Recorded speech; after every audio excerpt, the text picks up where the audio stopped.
এবং আন্তরিক ধন্যবাদ যে ইনকিলাবি আলাম, যদিও আমি এখন কি দাড়িটাই লাল সাদা যাই বলো, তো তোমাদের মতো এই বয়স নাই যে খুব তারুণ্য দেখাবো অথবা ময়দানে গিয়ে রক্ত দেব। তারপরেও আমি অবশ্যই ইনকিলাবের পক্ষে, আমি বিপ্লবী না হলেও অবশ্যই বিপ্লবের পক্ষে অবশ্যই, এবং দাবিও করি যে আমিও বিপ্লবের সাথে রয়েছি এবং ছিলাম এবং থাকবো।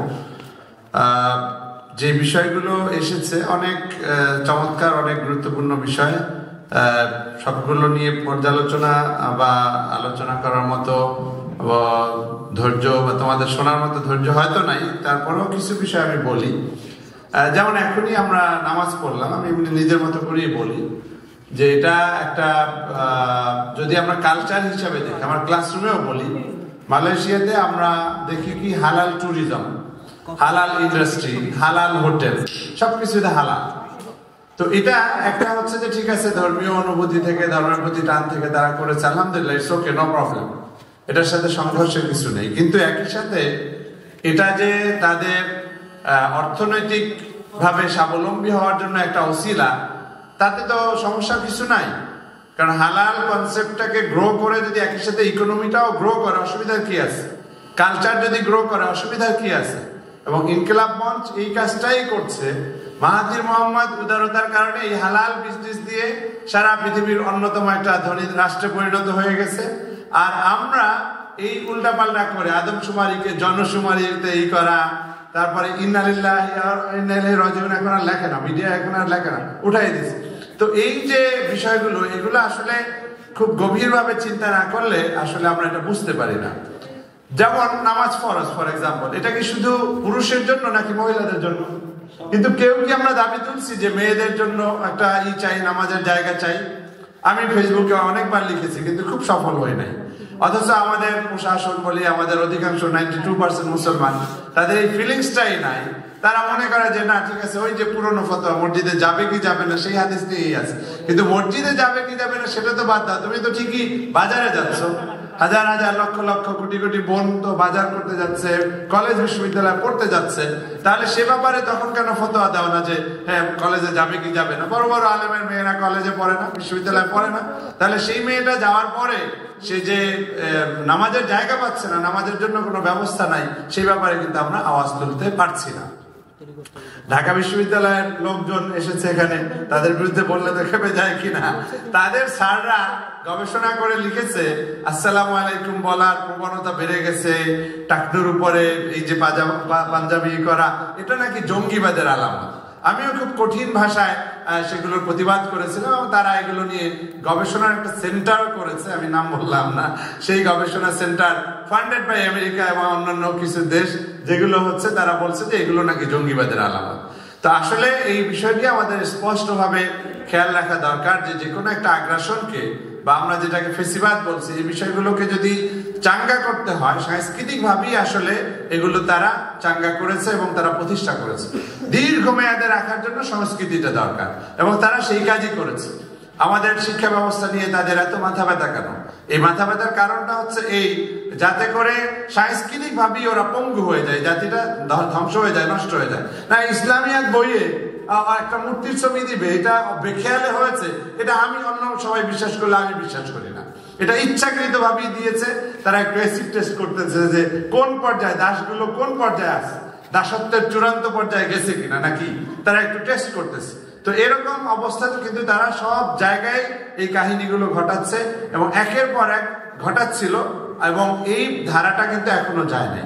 আরেকটা বিষয় আমি বলি, সেটা হচ্ছে যে আমাদের এই যে জুলাই বিপ্লব বলি, অভ্যুত্থান বলি, যে নামই বলি না কেন, খেয়াল করে দেখতে হবে যে আসলে আমরা খুব পরিবর্তন কিন্তু আনতে পারি নাই, খুব বড় ধরনের পরিবর্তন আনতে পারি নাই। যাই হোক, সেটা বলে তোমাদের মন খারাপ করার কিছুই নেই, কিন্তু তারপরও একই সাথে এই কথা বলার উদ্দেশ্য হচ্ছে যে এখনো সময় আছে, যদি আমরা সজাগ হতে পারি, জাগতে পারি, তাহলে কিছুটা হলেও আমরা হয়তো নিজেদের অস্তিত্ব রক্ষা করতে পারবো। সেটা হচ্ছে যে সর্ব জায়গায় তাদের যে আধিপত্য, সর্ব জায়গায় তাদের যে লোকজন বসানো, এবং সর্ব জায়গায় যে এই ব্যবস্থাগুলো কায়েম করা হয়েছে, এগুলোর জন্য ইনকিলাব মঞ্চ, বৈষম্য বিরোধী ছাত্র আন্দোলন এবং একই সাথে এই আধিপত্যবাদ বিরোধী শক্তি আমরা যারা আছি, আমাদের আসলে খুব কঠিনভাবেই ভাবা দরকার আমি একটু আগে ওসমান হাদি বলেছে, আমি রিপোর্টের জন্য ওই অংশটা কোটও করেছি, যে মুসলমানরা আমরা সংখ্যা লঘুতে পরিণত হয়েছে সাংস্কৃতিক ভাবে, দাপটের দিক দিয়ে, শক্তির দিক দিয়ে। এবং এই কথাটা শুধু ওসমান বিন হাদি নয়, national university of Singapore NUS যেটাকে সংক্ষেপে তোমরা চেনো, সেইখানে একজন অধ্যাপক আমার বাংলাদেশি সাইদুর রহমান, হ্যাঁ সাইদুর রহমান আমার সাথে মালয়েশিয়াতে মাস্টার্স করেছিল ওই যে IIUM, পরে সিঙ্গাপুরে PhD করে ওইখানে টিচার হয়েছে।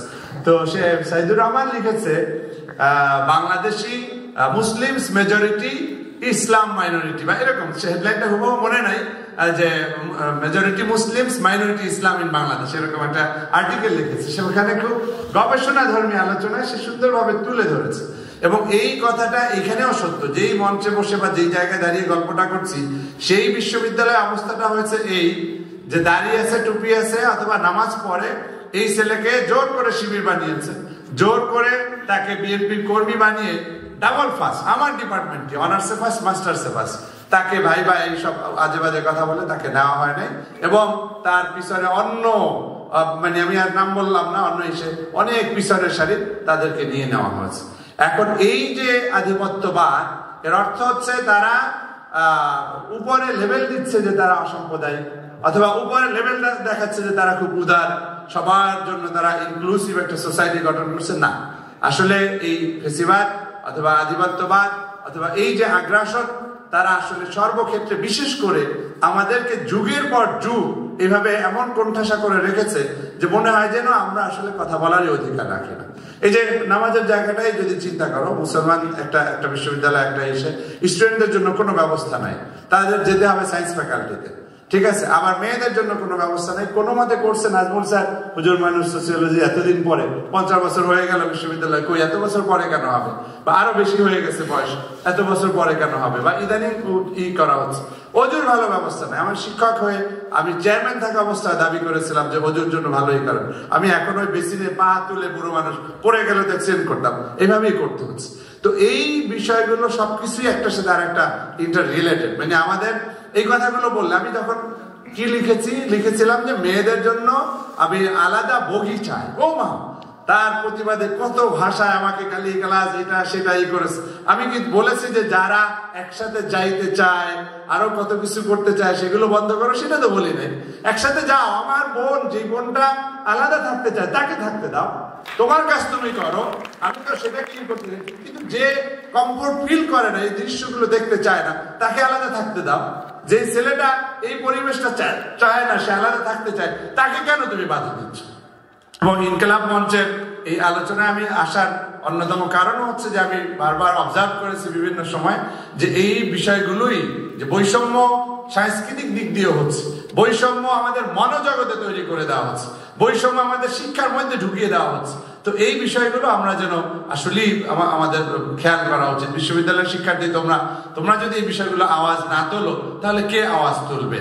অবশ্যই আমাদের এই আওয়াজগুলো তোলা দরকার। BCS এ 3 বার পাশ করেছে, মানে আমার বলতে লজ্জা হয়, 3 বার পাশ করার পরে তারপরেও তার ফাইনালি তাকে নেওয়া হয় নাই। কারণ হচ্ছে সে মাদ্রাসা ব্যাকগ্রাউন্ড, কারণ হচ্ছে তার দাঁড়িয়ে আছে, টুপি আছে।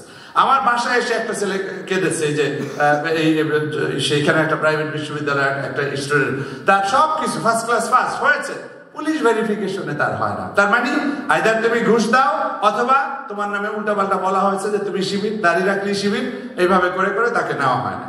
এরকম ঘটনা অজস্র। আমার ওয়াইফের ছোট বোন, সে হচ্ছে মাদ্রাসা ব্যাকগ্রাউন্ড থেকে মেডিকেলে ভালো করেছে, তার ভাইবা কি প্রশ্ন করেছে বলতে অবাক লাগে। আমরাও তো বিশ্ববিদ্যালয়ে ভাইবা নেই, কোন কোর্স ভালো হয়েছে, কোনটা ভালো, এইভাবে আমরা জিজ্ঞাসা করি, তাই না? তোমাদেরকে কি জিজ্ঞাসা করেছে? তুমি হিজাব কেন পরো? হ্যাঁ, এটার কি তোমার ইবা যুক্তি? সে আর কোনো উত্তর দেওয়ার মতো তার ভাষা থাকে? এটা কি মেডিকেলের প্রশ্ন? এরকম অজস্র ঘটনা আমার বিশ্ববিদ্যালয়ের স্টুডেন্টরাও এরকম অনেক সাক্ষী, যে দাড়ি টুপি রাখার কারণে লাঞ্ছিত হয়েছে, অপমানিত হয়েছে, হিজাব পরার কারণে তাকে বাধ্য করা হয়েছে হিজাব করা। আমি জানি, আমি যেহেতু মুসলিম সেন্টিমেন্টটা লালন করি, একটা হিজাবি মেয়েকে হিজাব খুলতে বললে তার যে কতটা মানে রক্তক্ষরণ ঘটে সেটা আমি দেখেছি, যেহেতু এই জাতীয় যারা ধর্মপ্রাণ তাদের সাথে আমার সম্পর্ক রয়েছে। একটা মেয়ে তো এখনো পর্যন্ত মনে হয় ট্রমার মধ্যে আছে, তার সাথে কথা বললেই ওই প্রসঙ্গটা সে টেনে আনে যে স্যার আমি এখনো বলতে পারি না যে আমার হলে বসে এইভাবে বলা হয়েছে। তো আমি ইনকিলাব মঞ্চকে আবারও ধন্যবাদ জানাই যে তারা এই আজকের আলোচনাটা অত্যন্ত গুরুত্বপূর্ণ, যে আমাদের সার্বভৌম সীমান্ত নির্মাণে আমাদের যে সাংস্কৃতিক লড়াই এটাকে অব্যাহত রাখতে হবে। তবে এই জাতীয় মানুষ তারা জাতীয় পর্যায়ে, যেহেতু ঢাকা বিশ্ববিদ্যালয় স্টুডেন্ট, আজকে বৈষম্য বিরোধী আন্দোলনের মূল সূতিকাগার বলি অথবা মূল কেন্দ্রভূমি বলি সেটা ঢাকা বিশ্ববিদ্যালয়, এবং এরা সেইভাবে এদের নাম বৈষম্য বিরোধী আন্দোলনে না হলেও এরা একই সাথে লড়াই করেছে। এরা যেহেতু নাম চায় না সেই কারণেই হয়নি। আমি ওসমান হাদির ওই ভিডিওটা এখনো মাঝে মাঝে ইচ্ছা করি প্লে করি, তার যে স্লোগান দেওয়া ভাবে সেই নাচের দৃশ্য এখনো নিজেকে উজ্জীবিত করার জন্য আমি করি। বাবুর সাথে আমি দেখা করে এসেছি, শাহবাগে যে ইন্টারভিউ দিয়ে ভাইরাল হয়েছে, ও মাদ্রাসার স্টুডেন্ট, বাবুর বাসায় গিয়েছিলাম। আমি আসলে চাই যে আমাদের এই তরুণ সমাজ যেভাবে জেগে উঠেছে, এই গোষ্ঠীটা বা এই সমাজটা আসলে সর্ব অবস্থায় জাগরুক থাকুক। যদি আমরা জেগে থাকি, আমরা যদি ঐক্যবদ্ধ থাকি, ভারত কেন সারা পৃথিবীর কোন দেশই আমাদেরকে পরাস্ত করতে পারবে না। কারণ কাকে পরাস্ত করবে? একটা মানুষও যদি জেগে উঠে বলে যে আমি তোকে মানি না, ঘৃণা করি, তাহলেই তো সে পরাস্ত হয়ে গেল। পরাজিত শুধুমাত্র অর্থ দিয়ে, দাপট দিয়ে, শক্তি দিয়ে হয় না। পরাজয় হচ্ছে আমার শক্তি, আমার ভিয়েতনামের কথা আমরা জানি, অথবা আরো পৃথিবীর অনেক অন্যান্য জায়গার কথা, ফিলিস্তিনিদের, এটা আমরা অবশ্যই বিজয়ী। তারা যখন খুশি আমরা বুঝবো যে এটা তাদের বিজয়। এর অর্থ হচ্ছে এই যে এতটা দীর্ঘদিন ধরে লড়াই করে টিকে থাকে, এটাই। এবং আমরা সেরকম টিকে থাকতে চাই।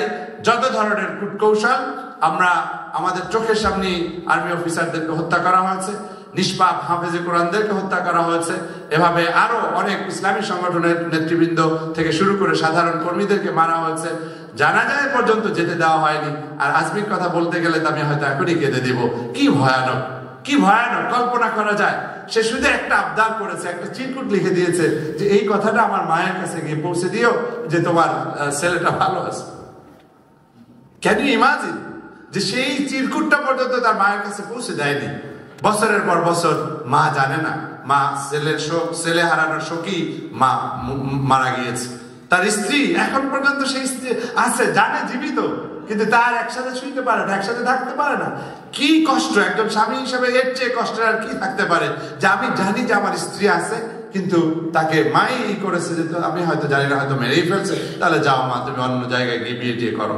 কতটা লাঞ্ছনা, কতটা অবমাননা এবং কতটা ঘৃণ্য সব কার্যক্রম চলেছে।